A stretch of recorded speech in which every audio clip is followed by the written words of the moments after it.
हर हर महादेव।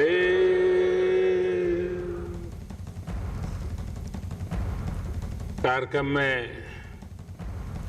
मेरे साथ उपस्थित उत्तर प्रदेश के राज्यपाल श्रीमती आनंदीबेन पटेल, ऊर्जावान और लोकप्रिय मुख्यमंत्री श्रीमान योगी आदित्यनाथ जी, भारत में जापान के एम्बेसडर श्रीमान सुजुकी सातोशी जी, संसद में मेरे सहयोगी राधा मोहन सिंह जी, काशी के सभी प्रबुद्धजन और सम्मानित साथियों, अभी अपने पिछले कार्यक्रम में मैंने काशीवासियों से कहा था, इस बार काफी लंबे समय बाद आपके बीच आने का सौभाग्य मिला, लेकिन बनारस का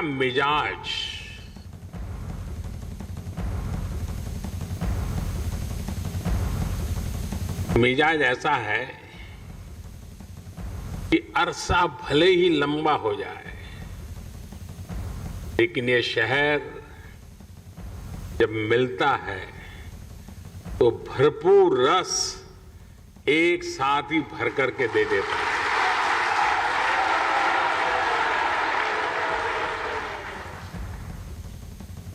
अब आप देखिए, भले दिन ज्यादा हो गए हों, लेकिन जब काशी ने बुलाया तो बनारस वासियों ने एक साथ इतने विकास कामों की झड़ी लगा दी। एक तरह से आज महादेव के आशीर्वाद से काशीवासियों ने विकास की गंगा बहा दी है। आज ही सैकड़ों करोड़ की अनेक योजनाओं का लोकार्पण और शिलान्यास हुआ, और अब ये रुद्राक्ष कन्वेंशन सेंटर, काशी का प्राचीन वैभव अपने आधुनिक स्वरूप यानी एक प्रकार से आधुनिक स्वरूप में अस्तित्व में आ रहा है। काशी के बारे में तो कहते ही हैं कि बाबा की ये नगरी कभी थमती नहीं, कभी थकती नहीं, कभी रुकती नहीं। विकास की इस नई ऊंचाई ने काशी के स्वभाव को एक बार फिर सिद्ध कर दिया है। कोरोना काल में जब दुनिया ठहर सी गई, तब काशी संयमित तो हुई, अनुशासित भी हुई, लेकिन सृजन और विकास की धारा अविरल बहती रही।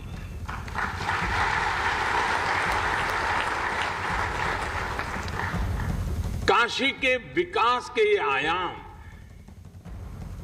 ये international cooperation and convention centre Rudraksh आज इसी रचनात्मकता का, इसी गतिशीलता का परिणाम है। मैं आप सभी को, काशी के हर एक जन को इस उपलब्धि के लिए हार्दिक बधाई देता हूं।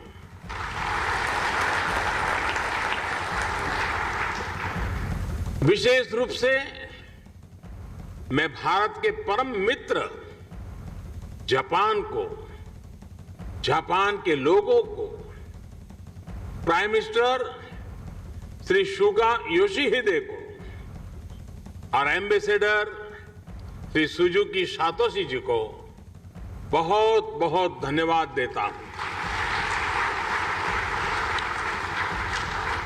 और अभी हमें प्रधानमंत्री जी का वीडियो संदेश भी देखा।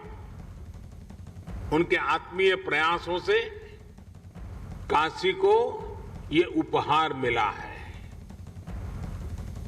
प्राइम मिनिस्टर श्री सुगा योशिहिदे उस समय चीफ कैबिनेट सेक्रेटरी थे। तब से लेकर पीएम की भूमिका तक लगातार वो इस प्रोजेक्ट में व्यक्तिगत रूप से इन्वॉल्व रहे। भारत के प्रति उनके इस अपनेपन के लिए हर एक देशवासी उनका आभारी है।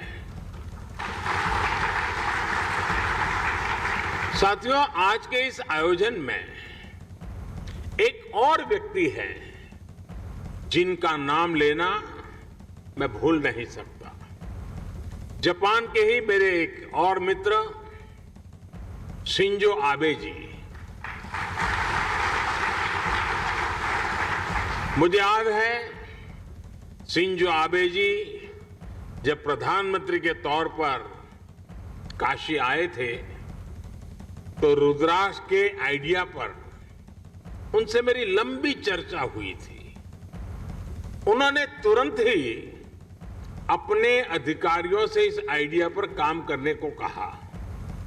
इसके बाद जापान का जो कल्चर है, उनका गुण है, चिर परिचित उनकी विशेषता है परफेक्शन और प्लानिंग। इसके साथ इस पर काम शुरू हुआ और आज ये भव्य इमारत काशी की शोभा बढ़ा रही है।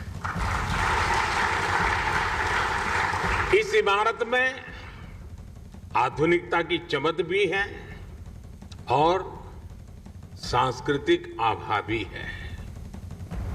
इसमें भारत जापान रिश्तों का कनेक्ट भी है और भविष्य के लिए अनेकों संभावनाओं का स्कोप भी है। मेरी जापान यात्रा के समय हमने दोनों देशों के रिश्तों में पीपल टू पीपल रिलेशंस में इसी अपनेपन की बात कही थी। हमने जापान से ऐसे ही सांस्कृतिक संबंध की रूपरेखा खींची थी। मुझे खुशी है कि आज दोनों देशों के प्रयासों से विकास के साथ साथ रिश्तों में मिठास का नया अध्याय लिखा जा रहा है। काशी के रुद्राक्ष की तरह ही अभी कुछ हफ्ते पहले ही गुजरात में भी जापानी जैन गार्डन और काइजेन एकेडमी का भी लोकार्पण हुआ था। जैसे ये रुद्राक्ष जापान की ओर से भारत को दी गई प्रेम की माला की तरह है, वैसे ही जैन गार्डन भी दोनों देशों के आपसी प्रेम की सुगंध फैला रहा है।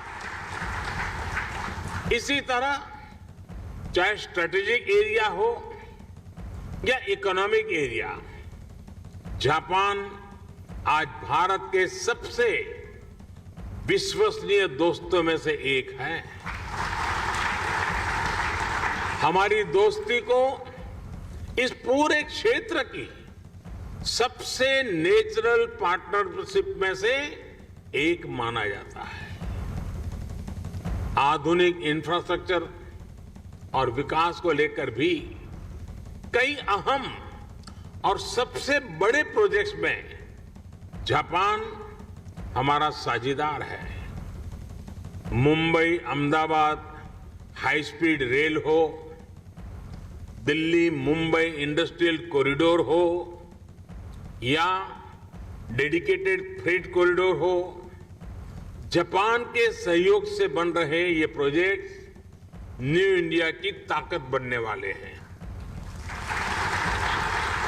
साथियों, भारत और जापान की सोच है कि हमारा विकास हमारे उल्लास के साथ जुड़ा होना चाहिए।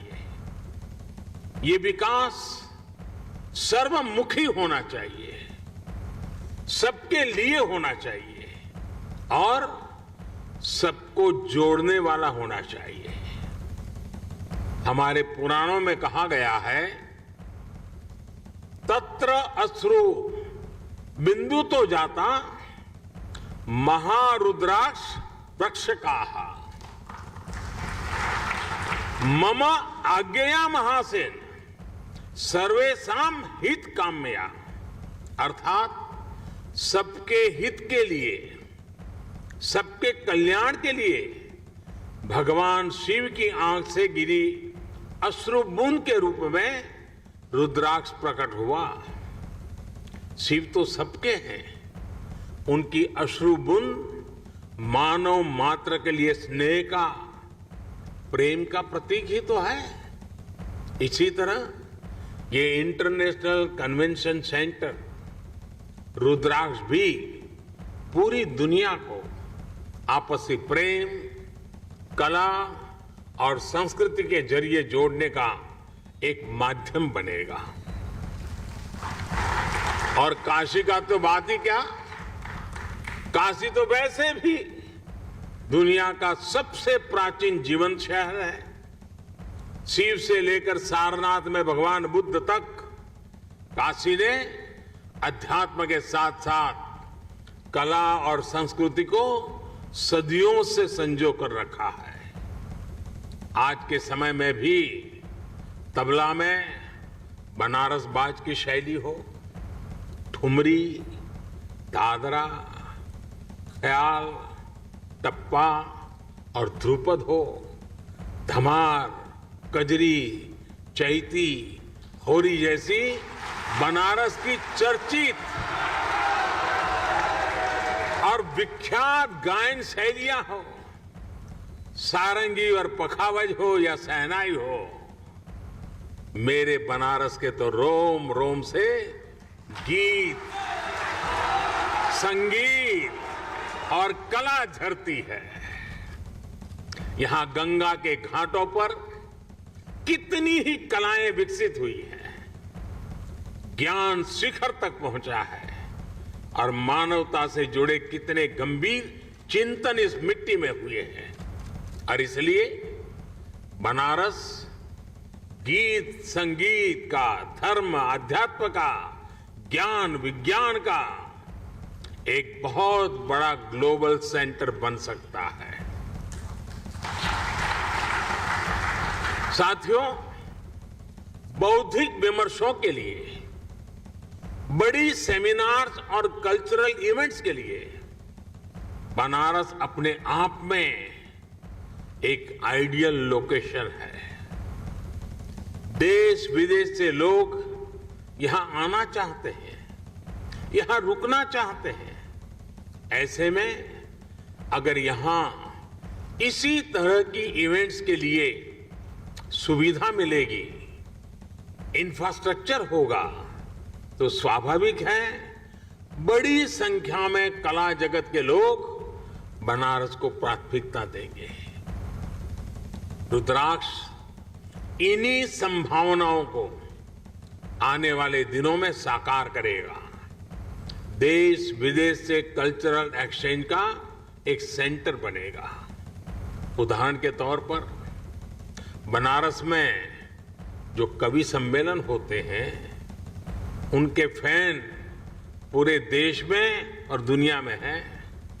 आने वाले समय में इन कवि सम्मेलनों को वैश्विक प्रारूप में इस सेंटर में आयोजित किया जा सकता है। यहां 1200 लोगों के बैठने की व्यवस्था के साथ सभागार और सम्मेलन केंद्र भी हैं, पार्किंग सुविधा भी है और दिव्यांगजन के लिए भी विशेष इंतजाम है। इसी तरह पिछले 6-7 सालों में बनारस के हैंडीक्राफ्ट और शिल्प को भी प्रमोट करने, मजबूत करने की दिशा में काफी काम हुआ है। इससे बनारसी सिल्क और बनारसी शिल्प को फिर से नई पहचान मिल रही है। यहां व्यापारिक गतिविधियां भी बढ़ रही है। रुद्राक्ष इन गतिविधियों को भी बढ़ाने में मदद करेगा। इस इंफ्रास्ट्रक्चर का कई तरह से बिजनेस एक्टिविटीज में इस्तेमाल किया जा सकता है। साथियों, भगवान विश्वनाथ ने तो खुद ही कहा है, सर्व क्षेत्रेषु हुपुष्ठे काशी क्षेत्रम चमे वपुः, अर्थात काशी का तो पूरा क्षेत्र ही मेरा स्वरूप है। काशी तो साक्षात शिव ही है। अब जब पिछले 7 सालों में इतनी सारी विकास परियोजनाओं से काशी का श्रृंगार हो रहा है, तो ये श्रृंगार बिना रुद्राक्ष को कैसे पूरा हो सकता था? अब जब ये रुद्राक्ष काशी ने धारण कर लिया है, तो काशी का विकास और ज्यादा चमकेगा और ज्यादा काशी की शोभा बढ़ेगी। अब ये काशी वासियों की जिम्मेदारी है। मैं आप सबसे विशेष आग्रह भी करता हूं कि रुद्राक्ष की शक्ति का पूरा उपयोग आपको करना है। काशी के सांस्कृतिक सौंदर्य को, काशी की प्रतिभाओं को इस सेंटर से जोड़ना है। आप जब इस दिशा में काम करेंगे तो आप काशी के साथ पूरे देश को और दुनिया को भी जोड़ेंगे। जैसे जैसे ये सेंटर सक्रिय होगा, इसके जरिए भारत जापान के रिश्तों में, उस रिश्तों को भी दुनिया में एक नई पहचान मिलेगी। मुझे पूरा विश्वास है, महादेव के आशीर्वाद से आने वाले दिनों में ये सेंटर काशी की एक नई पहचान बनेगा, काशी के विकास को नई गति देगा। इन्हीं शुभकामनाओं के साथ मैं अपनी बात को समाप्त करता हूं। मैं फिर एक बार जापान सरकार का, जापान के प्रधानमंत्री जी का विशेष रूप से आभार व्यक्त करता हूं और बाबा को यही प्रार्थना करता हूं, आप सबको स्वस्थ रखें, खुश रखें, सजग रखें और कोरोना के सारे प्रोटोकॉल का पालन करने की आदत बनाए रखें। आप सबका बहुत बहुत धन्यवाद। हर हर महादेव। धन्यवाद। रुद्राक्ष कन्वेंशन सेंटर का उद्घाटन प्रधानमंत्री नरेंद्र मोदी ने किया और शुरुआत भी हर हर महादेव के साथ और समापन भी हर हर महादेव के साथ ही उन्होंने किया और साथ ही साथ ये बता दिया बनारस वासियों को कि किस तरीके की परियोजनाओं पर उनकी सरकार काम कर रही है, क्या योजनाएं हैं और आगे किस तरीके से विकास बनारस का सोचा गया है।